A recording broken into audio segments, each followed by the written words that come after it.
Sarah, thank you so much for joining me on the podcast today. It's a pleasure to have you here. Thank you so much for inviting me on. Really happy to be here. I wanted to start actually with the title of your book, You're Not Broken. And I wanted to go over to a point in your life where you absolutely felt this way about yourself. Yeah, that's awesome, because we all have.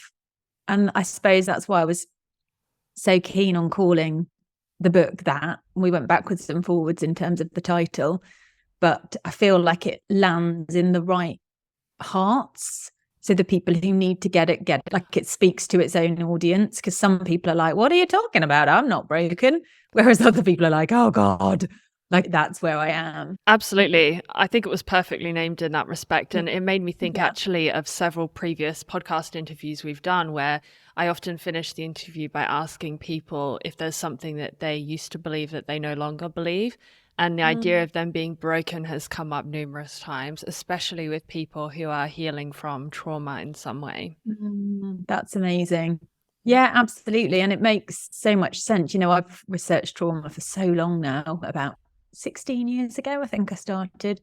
And the more I learn about it, the more I understand that it's such a layered thing. But in terms of the book and in terms of my journey, the moment I started over or really felt that shift, the thing that came to mind most keenly, which I haven't really spoken about publicly too much, I mention it in the book, but it was certainly me going into the 12-step fellowships, was me starting that shift in terms of a real sense of movement between feeling damaged, unsure, broken, traumatized, having panic attacks, drinking very dysfunctionally, had anorexia. It morphed into different eating disorders by the time I went into the 12 steps.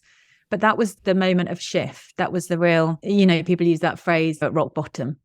Yes. And I work with people that are at rock bottom often. And I can see that they're confused by the level of hope at which I bring to the table, because I know through my own journey, and when I see that time and time again with the people that I work with, that these moments of like pure pain can, and most often are, moments of huge transformation. There's a stepping into ourselves that happens in that moment, almost like we needed to be pushed and pushed and pushed. I wish that wasn't the case for me. I wish that I was one of these people where the world would just have to whisper little directions and I'd be like, okay, I get it, I'll go in that direction. But I'm not. Like, my character, everything about me leads me to need to be whacked in the face. Does that make sense? It does. But you know what? I don't know how many people are that other way. And I speak about listening to the whispers, but that has come through actually facing a rock bottom moment and coming out the other end where it was that push to self-awareness that was somewhat absent before. Yeah. So going to what you were facing with alcohol addiction and anorexia, what were you trying to avoid or achieve? Do you know? What was I trying to avoid? Oh, life, my feelings, trauma, pain, feeling out of control, feeling overwhelmed. I didn't have any healthy, expansive coping mechanisms. None of what I use now was available to me. I'm sure it was somewhere in the world, but I didn't have access to it. So it was just spinning, really. You know, didn't have a clue how to do relationships. And I think probably that's the biggest thing for me, is that I'm well aware that so much of what I have experienced comes under the umbrella of CPTSD. What is that for people who don't know? That's complex PTSD, which is a relatively new, it's not new. That's the funny thing. In therapeutic circles, it's always been there, but it's only newly diagnosed. And even then, it's only in one of the diagnostic manuals. But it means complex PTSD, and it's trauma that's created from ongoing, tending to be, not always, smaller relational events. So really, it's all around kind of childhood trauma and relational trauma. Attachment. Precisely, yeah. It's that kind of stuff. If you experience, I mean, diagnoses are bizarre. I've never been diagnosed with anything, purely because my routes to healing haven't involved anyone who communicates in terms of diagnosis. I'm aware that if I went to a clinical psychologist or a psychiatrist now, they would say you have CPTSD. I'm very aware of that. Of course I am, it's my field, but I choose to work with psychotherapists who don't tend to communicate in that kind of language. They really view the spectrum rather than that kind of line of diagnosis. But my point actually is that whenever you're dealing with whatever language you use, whether you call it CPTSD, whether you say I've got relational trauma, whether you say trauma, whatever it is, the pain comes from relationships. So in terms of when you said what were you running away from, or what were you trying to achieve, the truth is that being in relationships was just incredibly painful. I didn't know how to do it. At times today as an adult, I still struggle. It's a space that can be very painful. I'm easily triggered. I mistake certain micro gestures to be threatening when they're not, because it's the cause of the trauma. If trauma comes from a car accident, their triggers are likely to be to do with cars, or when they're walking down the road. That's when they are going to need to be very mindful and draw on a lot of tools to remain present and grounded and not move into that full-on traumatic reaction. It's really tricky, of course, if you have relational trauma, because human existence is about relationships. It's about connection and relationships. So people with relational trauma, with CPTSD, with attachment trauma, whatever word we're using to describe essentially the same thing, life can feel quite difficult at times. And for you, did the relational difficulties stem from your childhood or relationship with your parents or siblings or other caregivers, or was it something in adulthood? It's such an interesting question, and I shouldn't intellectualize it, and I do, because I know it's a very personal question that requires a personal answer, but the researcher in me is fascinated by it, because the truthful answer to that is that there is generational trauma in my family. If you look back, there's a whole heap of stuff there that then impacted my parents in the way that they parented me. So there was the impact on the way that they parented, their capacity to be present, the level of anxiety in the house, the level of shame in the house. That was a big thing in ours. But then also just in terms of the genetics. I know I understand epigenetics. I don't understand epigenetics. Dear God, it's a huge topic. But I understand it in terms of my field well enough to know that it wasn't just about how I was parented. It was about a genetic expression. It's in my genes. There's a whole history of stuff there. So there's the genetic side, there's the nurture piece, there's how I was parented. And then on top of that, I was molested twice, one of which I have very strong memories of, and one I was almost, it's bizarre memories and more body memories of it because I was so young. So, and then the thing with trauma is that it's like it stacks up. So whether it's actually that intergenerational piece or parenting, or whether there's an early shock trauma, you become more likely to have another one. So what you find is that once you have a trauma, you're kind of set up. So it almost becomes a self-fulfilling prophecy, which is enormously painful. So very rarely do I work with people who say, well, there was this one thing that happened. It was this. That's not how it works. You're constantly shifting your nervous system and your self-concept and moving into a way of being that is all about the fight, flight, freeze, really. And it triggers so quickly. It becomes traumatic. What do you think is in that in terms of repeated traumas? If I was to ask, why would somebody who has faced a previous trauma be more susceptible to experiencing another? Because I think a lot of people would be like, I don't understand why, if you were abused in one way, why would that necessarily happen again? Why do you think that can happen again? Well, we know why it happens again, because your nervous system, so when you experience a certain level of shock, essentially that's what it is. So fight, flight, freeze is completely normal. We need it. It's a wonderful mechanism. But if it's set off in a way that coincides with huge overwhelm and a sense of being out of control, that's when you move into the traumatic reaction. And if that happens once in a very strong way, and over and over and over again, as it does often with relational trauma, like in a parenting context or something like that, your nervous system is going to kind of wire around the trauma. So a great example of this is hypervigilance. If it's completely protective, it makes complete sense that somebody who has experienced something that made them feel so deeply afraid is then going to be on the lookout for more threats than somebody who hasn't experienced that initial trauma. But to necessarily experience it again, to be vigilant for it, yes, but for something to actually happen to you or to be involved in it. Because if you're looking for more threats, you're going to see more threats, and your window of tolerance is constantly narrowing. So it takes less and less for you to move up into the fight, flight, freeze reaction. And because it's almost like you hardwire into the traumatic reaction.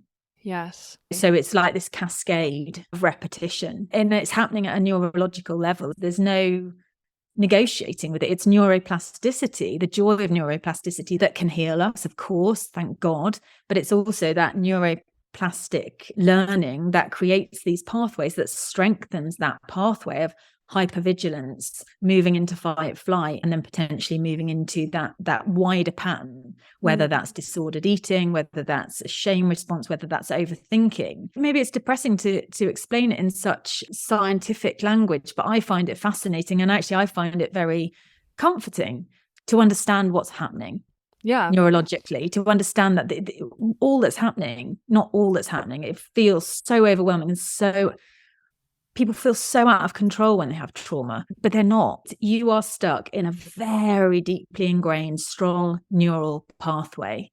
Right.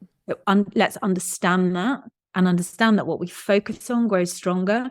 So it's focus and repetition that creates that reaction, right? Mm-hmm. So if we can change the focus and change what we're repeating, we're going to change the neural pathways. Yeah. So it is so hopeful, in my opinion. Yes, absolutely. And that's exactly what I try and disseminate on this podcast, and by sharing stories of people who have surmounted that, to show that this actually is possible, because so many people facing it don't believe it is. Like how you said, you're not broken. How many people feel like there's a part of them inside, often the part that they don't share with the outside world, or it can be triggered in those moments of intensity in a personal relationship or someone you're closer to, for example.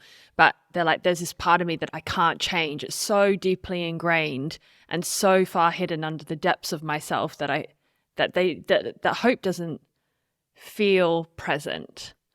And I want to go back a little bit to your story, Sarah, before we go on to changing negative behavior patterns for listeners. But you spoke about the 12-step recovery process. It sounds like there were quite a few things there for you to recover from. What felt like the cause and the symptom? Something we discuss a lot on this podcast is the idea of treating a root cause of a difficulty versus the surrounding presenting symptoms. And I think part of the healing journey, whether it's approached from a psychological perspective, a spiritual perspective, shadow work is something I talk about, but that could equally just mean processing shame and fear in a therapeutic setting. So it could be very different. But for you, what felt like the cause and the symptom? Were there layers that kept on coming up as you went down this recovery process? I think it's so cool that you make the distinction, because I think part of what's going wrong in the way that we treat mental health, physical health, is this obsession with the symptom and not being able to differentiate and look at the cause. The thing is that you have to know about me is that, but I believe so passionately that the cause of most mental illness and most physical illness is trauma. That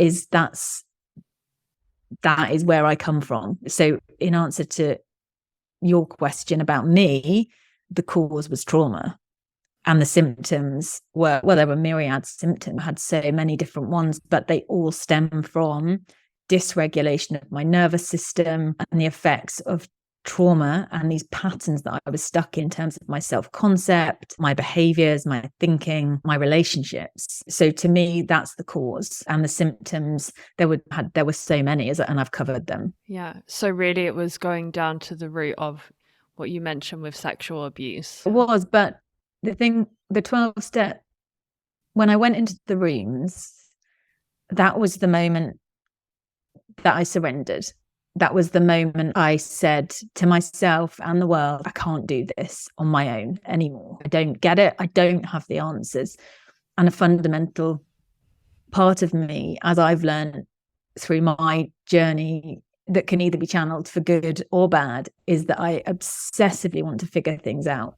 I intellectualize everything. I can hear it. Yeah. And that's a wonderful trait. And it means that my research is great. It means my books are great. There's so much benefit that comes from that part of me. But it also leads to obsession, a fierce independence, lack of wanting to be vulnerable, lack of intimacy, a lot of channeled in the wrong way. It can leave me pretty alone and stuck in my head going, if I just keep reading, I'll be able to figure this out. If I just keep reading, I'll be able to figure this out. And actually in that moment when I was 23, there was complete surrender to, I can't figure this out. I can't see the wood for the trees. I have no clue what is going on. I don't feel in control. I feel completely out of control of my body, my reactions, my emotions, my relationships, my life. So that was the moment of surrender. But certainly the 12-step fellowship that I went into, which was for food, that's my primary. I was bulimic and then anorexic for a long time. They didn't speak in terms of trauma. Can you just break down, Sarah, what the 12-step is? I think like some people might not be familiar. The way I had heard of it was actually from Alcoholics Anonymous. That's what often came up. Yeah. So I think maybe people don't know what that is. So if you could speak to that would be great. I'm so happy to do that because it is the most underutilized, incredible resource in the world. I'm certain of that. And if anyone's struggling, I strongly recommend that you head there. So it's literally the 12 steps that we all know of from AA. As you've said, it's Alcoholics Anonymous, but what started in AA very quickly moved into NA, which was Narcotics Anonymous for drugs. Mm-hmm. And then from that, I dare you to suggest something that there isn't a fellowship for. It's just all there. I've been to Under Earners Anonymous meetings. The ones that I really resonate with are, of course, around relational trauma. So CODA is for codependency. Al-Anon is for families of alcoholics, which I love that fellowship. It's incredible. Adult children of alcoholics and dysfunctional families. ACA is taking off hugely. I know many people who found incredible recoveries, and that is really trauma informed. And are these international organizations that people could find a local community, like a local group to participate in? Yeah, 100%. I mean, it's all online now, of course. So the one that I tend to get to now, this is really funny. I don't usually talk about this, but the one that because what you find is you go in, you realize, okay, oh God, I'm stuck in all these addictive processes. And first you have to lock down your primary. And that for me was food. So my sponsor, most wonderful woman, Jen, she helped me learn to eat again and create boundaries and become healthy with my food. And then as I did that, of course, all the emotions came up and there's the support for that as well. But after a few years in OA, because what happens if trauma is the root cause, which in my opinion of addiction, it always is, you'll find that you spring onto something else. So once you have found freedom from obsession with whatever your go-to is, whether it's compulsive exercise, alcohol, food, helping other people, drugs, whatever it might be, you'll find often, particularly if there's more wounding there, something else will pop up. So once I'd handled the food, drink came up for me. I found myself drinking in a more dysfunctional way. So the drinking came afterwards, or that was something you were previously doing that you were just ready to tackle? I would say I was previously doing it, but because of my age and because I'm a Brit and you get away with drinking copious amounts. That is true. In the UK, it just goes under the radar. So that it's very hard to distinguish a heavy drinker which so many British teens certainly were. God, I hope they're not so much anymore. Stats suggest that we're drinking less, but who knows? So it's very hard to differentiate a heavy drinker from someone who has an addictive process going on, who is completely preoccupied with it, who needs it to cope with their emotions, with social situations and with relationships. I was certainly in that camp, but wasn't a hugely out of control thing. You wouldn't have known it purely because of the context I was operating in, where everyone was drinking a bit too much, if not a lot too much. So you lock down one thing and then another comes up. And the one that I primarily go to now is Workaholics Anonymous, which is amazing. It is the most incredible trauma-informed fellowship. We've got a little app and it just shows you across the time zones. There's a group starting every half an hour usually that you can just log on to. There's loads of different languages, some in French, some in, it just depends. But it's a great resource and it's free. That is what I would say. It's free. And the real fly in the ointment for a lot of people is that it requires you to have a conversation with yourself about your understanding of God, because it uses the term God, or certainly the older fellowships do. Now, actually, now they use higher power. They're very guarded around how they communicate about gender and how they communicate about the idea of a higher power. But when you look at some of the old AA texts, and it's, oh God, I mean, it's in terms of race, gender, the traditional versions or image of God, it's all to do with that. So there are certain tranches of it, or there certainly was, where it could make you feel uncomfortable, and people would use that as an excuse to leave. So they'd go to a meeting, hear someone use the word God, and well, I'm an atheist, I don't belong here. And that's what addiction does. It's what trauma does. It's constantly trying to disconnect us, and we think it's our choice. So very frequently you see people go, oh no, this is absolutely not for me. I am better than this. I don't believe in God. We use our addictive processes, our trauma will use any excuse under the sun to get us not to go back to the meeting. That's just the truth of it. So there's a real flow of people, and often you'll see people who left and then 2 years later come back and go, oh God, okay, fine. Now I'm a little bit more ready to surrender. Now I'm ready. Well, it's funny you bring up this part about God, because it was something that I actually wanted to ask you about personally, because what I was surprised in reading about these 12 steps, out of the 12 that I have here in front of me, there were 5 that mentioned higher power. So believing that a higher power can help, deciding to turn control over to the higher power, admitting to the higher power oneself and another person, the wrongs done, being ready to have the higher power correct any shortcomings in one's character, and seeking enlightenment and connection with the higher power via prayer and meditation. And for all of the however many steps, processes I've come across in a variety of settings, I don't think I'd ever seen anything where the discussion of religion or spirituality was so present. Yet we do know now, and research is showing even in scientific field, that actually spiritual beliefs, not necessarily religious, can have an immense healing effect on us. That's believing that whether that's even just a recognition of interdependence and interconnection, which can get us into a space of feeling greater empathy and connection to others, and the community and the sense of solidarity that can provide. And that's very instrumental and integral really to our healing, but also to our general happiness and our levels of well-being. Absolutely. It's just so important. And my truth is the 12 steps really help me. The fellowships really help me. I continue to dip in and out of the meetings. I'm really fond of it. And as a psychologist, I look at the format and I'm like, oh, that's clever. I get why it works. They didn't mean to make it clever. They didn't mean to make it all of these incredible things psychologically in terms of how it's helping people that have control issues, relinquish control, et cetera, but that's what they do. But I'm not one to say 12 steps is the only way. It's the way that I found relief from addictive processes. And anyone, really, I say this with such absolute conviction, anyone listening who's struggling with trauma, I promise you, you have addictive processes going on. I promise you. The two go, it's like hand and glove. You can't have it without the other. Can you give us some examples, perhaps from your clients, people who do your programs, what that looks like? Because I think when we think of addiction, you automatically assume that it needs to be severe, like I'm drinking a lot, and actually not recognizing that it can be mild and perhaps something we're not even aware of, or perhaps don't want to face.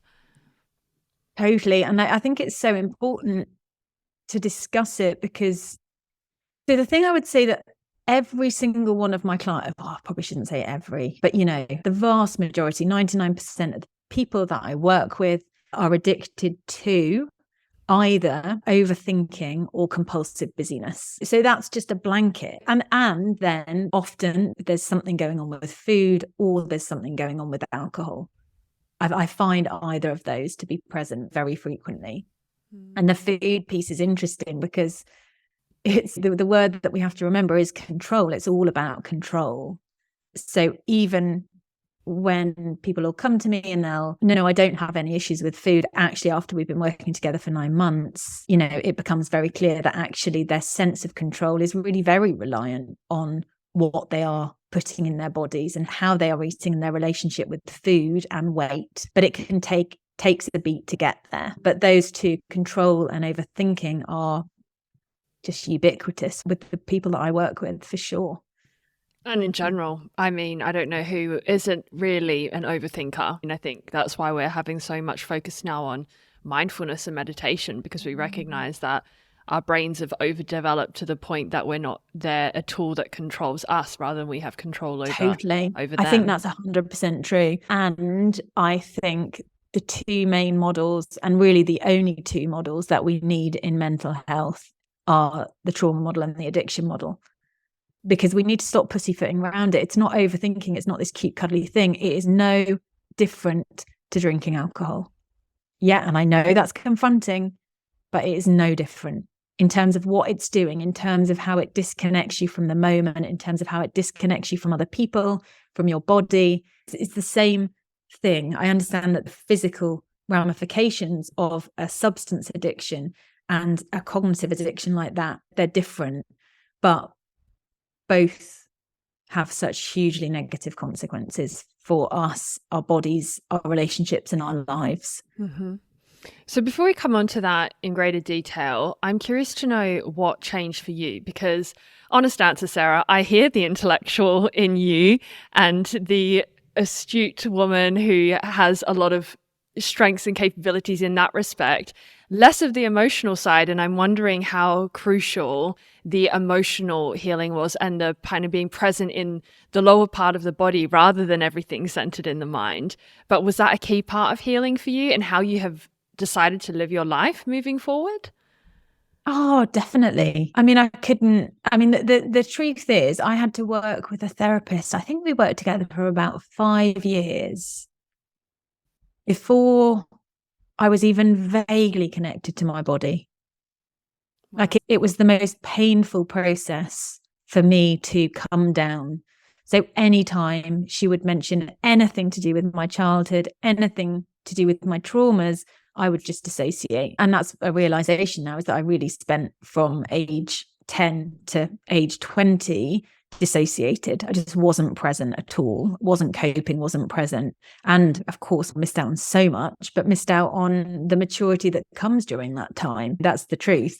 I mean, it's something I have to practice every day. I've had a journey with it and will continue to do. I would say, it's really interesting actually, because I've been thinking so much about intro and extro set. So our capacity to focus on what's going on in our body and our capacity to focus on what's going on in the environment, and the balance of the two in trauma healing, and how we can help ourselves. Because very often with, as you've just very beautifully put, often with trauma, we find that there's a disconnection from the body. We're stuck up in our minds. There's so many incredible reasons that happens, that the nervous system and our self-concept have disconnected us to protect us. It's a completely protective mechanism. So understanding how we move back into that, I am fascinated in that.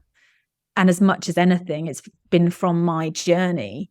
And I can now see that actually I've had to rebalance, because I spent so long focusing on introception. So really, I mean, I remember once saying to myself, I am going to spend this week in my hands. I was completely aware that I needed to embody. So I wanted to experience the day, all the moments from my hands. And I did that with various different parts of my body. I've had the most incredible journey of embodying and of reconnection.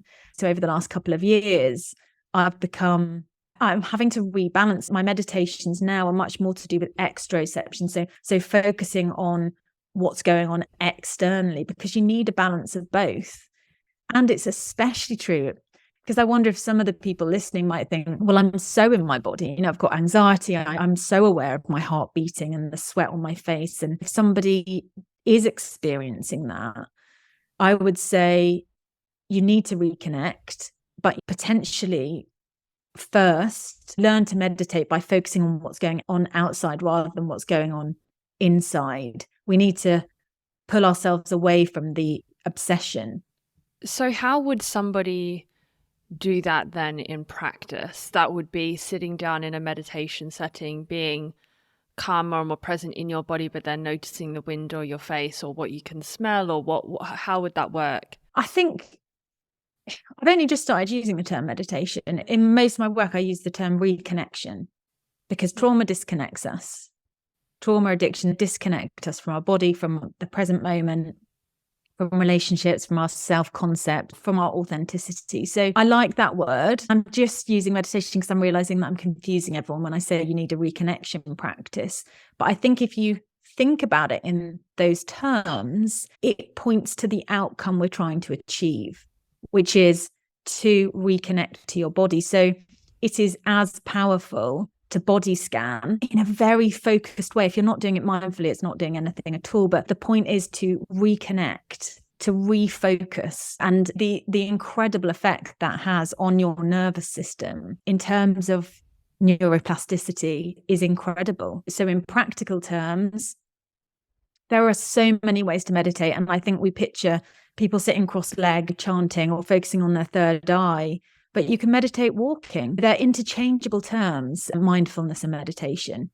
It's just about focus. It's about taking control of your perception.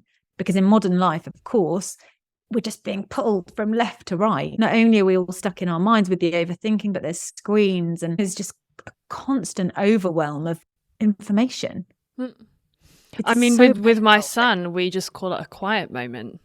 And that's what he knows it as. And it's just like a time to get more still and more attuned. I fully understand what you're saying with the reconnection. Yeah, exactly. So I think the term meditation can really put people off. And so many of my clients say, no, I can't do it. I can't meditate. I'm like, of course you can. Let's figure out a way that you can do this. Because all I'm saying is that you need to focus for a minute. So how can I help you do that? Yeah, we should make a thesaurus, a thesaurus of synonyms, and then just be like, pick and choose which one is palatable so you don't switch off. Absolutely. Just create your own practice. So think about it. Some people, the glory of 5 rhythms. Have you heard of 5 rhythms? It's mindful dancing, essentially. That's what it is. But yeah, okay. So if you can only focus when you're dancing, dance. But be with your body. If you can... I love dancing as that, an embodiment practice. I even started recently doing ecstatic dance, which first time I showed up, I found that a bit weird. But then I got into it and I was like, do you know what? I'm just listening to music and I realized I was in these different postures, like getting closer to the floor, like they call it a goddess pose in yoga, or something where you're like getting closer. And I'm like, wow, I'm not used to being here. Suddenly I feel more in my feet and my legs than I usually do when I'm a walking, thinking brain all day long. And that sounds amazing. It sounds amazing. And just for your listeners to recognize that, providing you were training your focus on a certain part of your body, not in a flitty way, not like feet, head, but if you're actually concentrating, it has the same effect as meditation. It's going to do all the same glorious things that we need it to do. And focus really is the entry point to healing. Conscious awareness, presence. It's so important, isn't it? Exactly. Sarah, I'm curious for your professional opinion on what comes first, either nervous system regulation strategies or interrupting negative thought patterns, something more mind focused. You've highlighted the question that just is eating away at my brain. It's so hard. And I think the honest answer to that is that it depends on the individual. Okay. Because if you think about me at 23, I needed to put down the food to have some boundaries around that before I was then able to do anything else. So that's a useful kind of touchstone of, if there is active addiction, you're going to need to look at that before really you can do much else. That's the truth of it, you know. And if you go into treatment, if you go to any of these incredible trauma treatment centers like On Site, or, you know, any of these amazing places, that's the first piece. You got to deal with the addiction, and then we can, and that's the behaviors, that's the kind of compulsions. But separate to that, separate to addiction, yes, nervous system regulation needs to be started first, definitely, because really what that means is teaching people to notice when they're getting stressed, so when they're going into sympathetic activation, and then teaching them really simple tools to bring themselves back down into, so activating that parasympathetic branch. Because what's happening usually, always with the people I work with, is that they're going up, up, up, up, up. So getting more and more stressed, adrenaline's going up, cortisol's going up. They're aware, but not consciously aware. So there's that word. That's why developing consciousness and presence is so important. So they're going up. And then, of course, it gets to a point when they're so stressed, they go into fight, flight, freeze, and then they move into the full traumatic reaction. So the reason that nervous system regulation is so important, because we want to help people see that they're going up, up, up. And actually, even though these triggered patterns, they're in a nightmare, if you can get conscious about what is going on and take responsibility for, it's not a nice word nowadays, no one likes it, but take responsibility for what's happening in your system and notice what's happening, it's going up, and then learn tools to gently bring it back down. The likelihood is that, I mean, when I teach people regulation techniques, I would say the amount they're triggered halves. Right. So immediately you're pulling so much of that away, just simply because they are learning how to handle their own stress and take control of their bodies. Is that they're not feeling the trigger, like that external thing is not, or internal thing, in fact, is not bothering them as much as it used to? Yeah. Exactly. I suppose that idea of window of tolerance is useful. But if you're going up, up, up, if you're getting more and more and more stressed, it's going to take very little for you to trip, for the system to trip, essentially, and then you to move into the traumatic reaction. So then a lot of your work would be working on expanding people's window of tolerance, as you say. Absolutely. Okay. Absolutely. Let's break that down, because that could be really key for people in breaking like negative patterns or processing triggers and past wounds and so on. So what are some of the kind of practical steps or strategies that you use with your clients to expand that window of tolerance? That's really interesting. I've never thought about it in such structured terms in terms of what we do, because I feel like it's something that happens as we do the work. So that example I just gave of helping people understand first the big signs that they're going into sympathetic activation, and then the micro signs. So really getting keen, okay, what is it?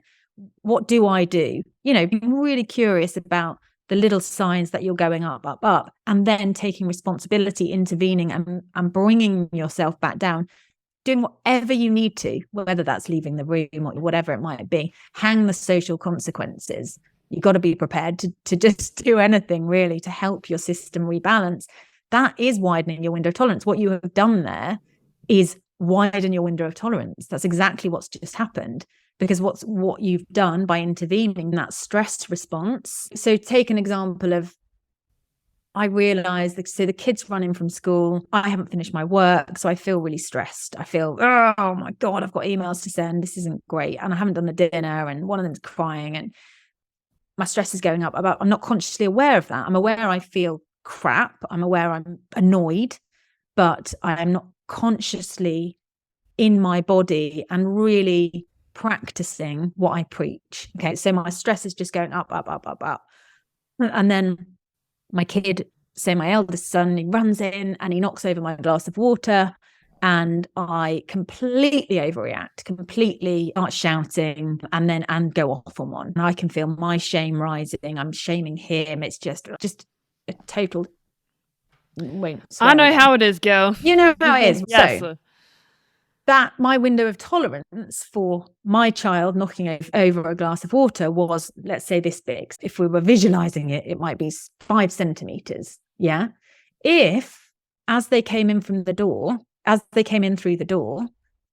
I recognized hang on a minute, my heart is beating faster, I'm feeling stressed, I've gone into catastrophic thinking, which is a really big sign for me. If I go into black and white, I haven't done enough, I'm not enough, that's a sign that I'm moving into stress and trauma. If I'd have realised that, poke my head around the door and said, guys, I just need a minute, I'll be out in a second, I'm so happy to see you, and done what I needed to do, i.e. polyvagal breathing, feel my feet on the floor. So many ways. There are so many tools that we can use to bring ourselves back down, help ourselves feel safe. Then suddenly I'm okay. My son comes in, knocks over the glass of water. I'll admit that I'm irritated. Definitely I'm irritated, but I do not flip out because I, in that moment, widened my window of tolerance. I could tolerate more issues in my life, more potential moments of stress. I had a wider tolerance for those things because I had regulated. The secret to this work, it is obsessively learning how to pause and observe, because as you pause and observe, you interrupt the patterns, you create space between yourself and the reaction, so you de-identify from it, you begin to get a stronger sense of self because you're over here and you're watching what's going on in your body and in your thinking. As you do that, as you kind of pull back and connect to your true self, the person back here, you know, not the triggered bit, not the stressed bit, but our true self, you're then able to connect better to everyone else, because it's as I connect to myself that then I can look at my son and go, oh, I'm really sorry I overreacted. I'm feeling really stressed today. I can communicate about my feelings because I can get space from them. So it just changes the energy of the moment. Absolutely. I'm wondering if you can break down a little bit more some of the important kind of stages or steps, maybe even what you do with the freedom process to really change some of these negative behavior patterns. Yeah, but honestly, I would love it if everyone listening comes and joins us. The course launches again early February 2023. I'm just doing all the revisions at the moment and it's amazing. I'm so insanely proud of it. But if you do not want to do that and you don't want to spend the money, or you can't spend the money, just really the key to all of it is what I've just said. It's all about observation. It's all about learning to become conscious, pause, and observe. Because there's so many reasons that's the way in, but that really is. You have to get so curious about yourself, your reactions, your patterns, what's going on in your mind. What we're trying to do is find clarity. And of course, that's what we need, because trauma literally is a sense of threat and overwhelm and feeling out of control. So those are the things we need to speak to. Those are the things we need to counter with any work that we're doing. Can you repeat those again? So the three that you just mentioned. So trauma is a reaction to any experience that makes us feel threatened, overwhelmed, and out of control. And that's how it lives on in our system. So that really is what it is. It's a sense of threat coupled with massive overwhelm and a sense of being out of control. And you have those three operating at different levels, depending on who you are, what the trigger is. But it's when the three come together. And I would say that, if listeners are thinking, it's perfectly possible to feel really threatened by an experience and not go into a full-on traumatic reaction. But if you are feeling threatened, overwhelmed, and out of control, that is the start of the traumatic reaction. And so that's when I would say you need to take it seriously and get support and help to make sure that it doesn't persevere, because you can intervene. Yes.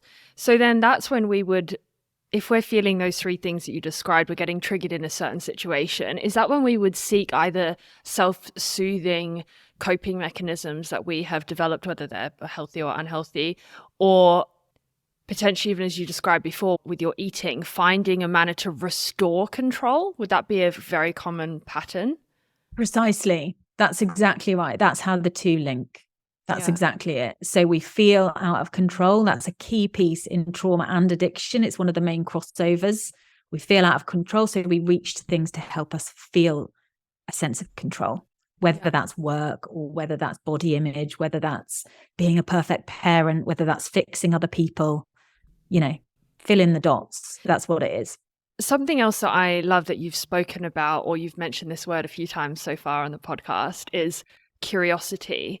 And it makes me think, I recently watched a TED talk with another psychologist, Judd Brewer, and he's an addiction specialist, and he was talking about actually people stopping smoking, and really, as you described there about, becoming aware, pause, observing what's going on, he used the terms of mindfulness. Can you mindfully smoke and actually witness, like he wasn't saying stop smoking, it was like literally take the time, get curious and see how it feels. How is it actually smelling to smoke a cigarette right now? What is happening in your body? Can you see what was happening before? And it's like, instead of quickly going onto those kind of self-blame, shaming emotions that we feel, where we become possibly hyper self-critical or feeling out of control because this addiction has got us in its grasp and we feel like we've entirely lost ourselves in that process. He says, try your best to cultivate curiosity. Why? Because it makes space for what you're saying about the observation. It limits potentially another negative reaction that makes it worse and go further. And he says, at its base, curiosity is a positive thing to feel. It feels good to be curious about something. It's not a negative 100%. Emotion. And I've led that as like a guiding value for me, even among this like healing journey, because there have been so many times where a new layer will come up or a new memory or something else. And if I can adopt a mindset that it's like, why is that happening? And then I find another piece of the puzzle and I put it together and I'm like, that's amazing. I never knew that before. And that mindset feels so much better, so much more positive, even if you feel like there are still steps to take, which usually there always will be. And if we're living a life of growth and expansion and evolution, then of course we will be continuing to do that. So totally. It's so beautifully put. I couldn't agree more. I mean, it's the centerpiece of all of it, I think, is that curiosity, which is a big ask. It's so easy for me and potentially you, to sit here 20 years on or whatever and say, we've just got to move towards ourselves and our pain with curiosity. That's a really big ask of some people at certain times. I'm aware of that, but also there's no negotiating with it. Like, that is what we need to do. And on so many levels, it's important because so actually the smoking example is really good, because the idea of mindfully smoking, oh God, it makes me want to throw up. Yeah, exactly. Right. The point of anything that we're doing like that is that there is a level of unconsciousness, there's a level of habit.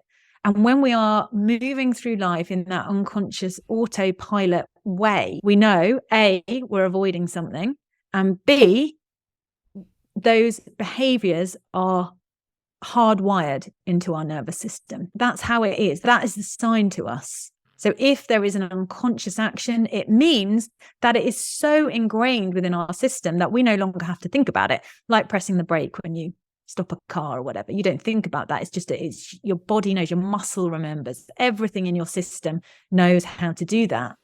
And that is why we have to take it seriously. That's why curiosity has to lead the way, because all of this is hidden. There's a sneakiness to trauma and addiction, to patterns, to negative thinking, whatever it is, that it goes under the radar. Because at one point we had a choice about it.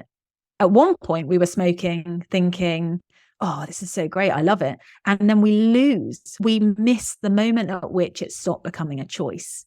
Yeah. And that's what we have to get curious about with all of this, whether it's smoking or overthinking or turning down social events. What are you really choosing it? If you get curious about that, shine your consciousness, really look at it, bring light to that dark space, and what do you see? And that's what it's all about. It is so interesting. Yeah.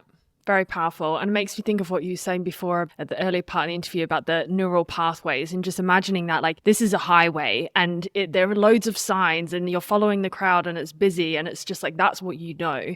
And instead it's like actually there could be a way better, prettier route if you took the chance to take the side streets, but you don't know exactly where that's going yet and it feels frightening because it's new. But actually that is absolutely an option, and knowing that is an option there and you can take that steps to find that inner peace and inner freedom that you never thought possible. I mean, that's so empowering. It is so empowering. And I find it so interesting, actually, looking at my own journey, because it definitely started off in a very spiritual space. But where I am now is it's very scientific.